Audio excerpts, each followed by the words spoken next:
Hello everyone, Akila here, and today I want to talk about the flood and the meaning of the rainbow. In honor of the rainbow, I wore my Reading Rainbow shirt. Um, we have a lot to unpack today. I have lots of notes, so let's just get started reading the book of Genesis, chapter 6, verse 5 through 9.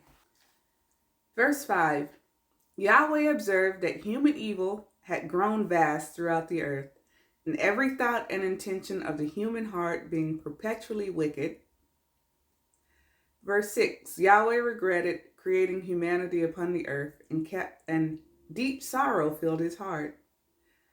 Therefore, Yahweh declared, I shall eradicate from the earth's surface all humanity that I have formed, not only people, but also livestock, crawling creatures, and flying birds, because I regret having made them. Noah, however, had gained Yahweh's approval and favor. These are the chronicles of Noah's lineage. Noah stood as a just and perfect man among his contemporaries, maintaining fellowship with God. So now we know why Noah was chosen. He was different from the rest. Chapter 6, verse 13. Noah received these words from God. Every creature of God shall meet its end, for violence has saturated the earth through their actions. I shall obliterate both them and the earth itself. So now we know why God wanted to destroy the earth completely. We're going to read about the ark and how big it was and put it into perspective just like we did last week. Chapter 6, verses 14 through 16. Chapter 14. Construct an ark from gopher wood, fitting it with compartments throughout to cover both its interior and its exterior surface with pitch. Now, pitch was a material that it made sure that no water could get through. That was their waterproofing material. These are the specifications for your construction. The ark shall measure 300 cubits in length, 50 cubits in breadth, and 30 cubits in height. Install a window in the ark, completing it with 1 cubit of the top, and position the entrance along one side, constructed with 3 distinct levels: lower, middle, and upper. So just to put it in perspective about how large the magnitude of the ark was, there were 300 cubits in length, 30 cubits in height, and 50 cubits in width. Now that's 450 feet in length, 45 feet in height, and 75 feet in width. The Hollywood sign is 45 feet in height. The Sears Tower is 75 feet in width. And the Pyramid of Giza is 430 feet tall. Just to put that in perspective, can you imagine? It took Noah a long time to build this with his sons. Verse 17, I myself shall unleash flood waters upon the earth, eliminating every breathing creature beneath the heavens. All life on earth shall perish. So what made the world so corrupt that God wanted to destroy the whole thing? Well, in the book of Jubilees, chapter 5, verse 2, it says, lawlessness spread throughout the earth as all living creatures, humans, livestock, wild animals, birds, and everything that walks, corrupted their proper ways and natural order, turning to devour one another. While wickedness multiplied, and every human thought became perpetually evil.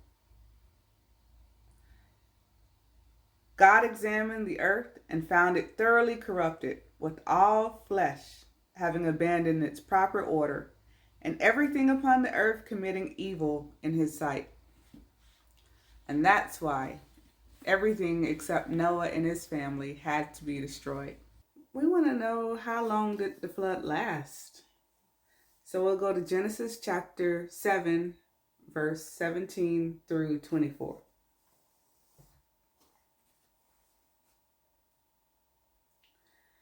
For 40 days the deluge continued over the earth, causing the waters to swell and raise the vessel high above the ground. The waters continued rising and spreading vastly across the earth, while the vessel drifted upon the water's surface. The waters climbed to tremendous heights over the earth, submerging every towering mountain beneath the entire heaven. Rising 15 cubits above their peak, the waters completely submerged the mountains. That is over the tallest mountain. It was 22 and a half feet taller than the highest mountain. Can you imagine that?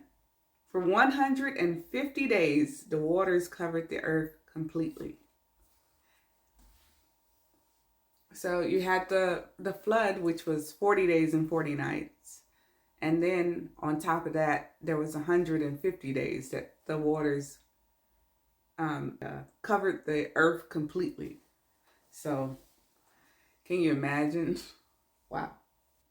Noah had 3 sons and they had wives. So 3 sons, 3 wives, and Noah and his wife. So there were 8 people. 8 people taking care of all of those animals for over 200 days on the ark. And we were about to kill each other during the pandemic. Can you imagine what it was like on there? I can't. So now we're going to talk about the rainbow, which is God's promise. Chapter 9, verse 11 of Genesis. My covenant promise to you declares this: never again shall all living things perish beneath flood waters, nor shall any deluge ever again devastate the earth. The divine declaration continued. Here stands the sign of the covenant bond I create between myself, you, and all living creatures beside you, lasting through every generation to come. My bow have I placed within the clouds, and it shall serve as the covenant sign, linking me with the earth. Verse 14, wherever clouds gather above the earth, and my bow appears with them, I shall call to mind my covenant promise, connecting me with you and every creature of flesh, so that the waters shall never again become a destroying flood for all living things. So God's never going to destroy the earth with flood waters again. This is what the rainbow represents in the Bible, that God will not flood the whole earth again with water.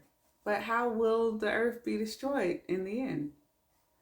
Well, we have to go to 2 Peter chapter 3, verse 10. And it tells exactly how the earth's going to be destroyed. Yahweh's day will arrive like a nighttime thief. When heavens vanish with tremendous sound, elements dissolve in blazing heat, and earth with all its work burns completely. Since all these things face such dissolution, consider what manner of people you should become through sacred conduct and devotion. Anticipate and yearn for God's day to come, which will melt the burning heavens and cause elements to dissolve in intense heat. Yet, according to his promise, we await new heavens and a new earth where righteousness makes its home. So, this is what we have to look forward to if we have a good relationship with God. So, just remember, all things are going to pass away, but everything can be made new with Christ. So, thank you for watching. And if you have any questions, please don't hesitate to put them down in the comments, and I will get to them as soon as I can. Thank you again. Please remember to like and subscribe. Take care.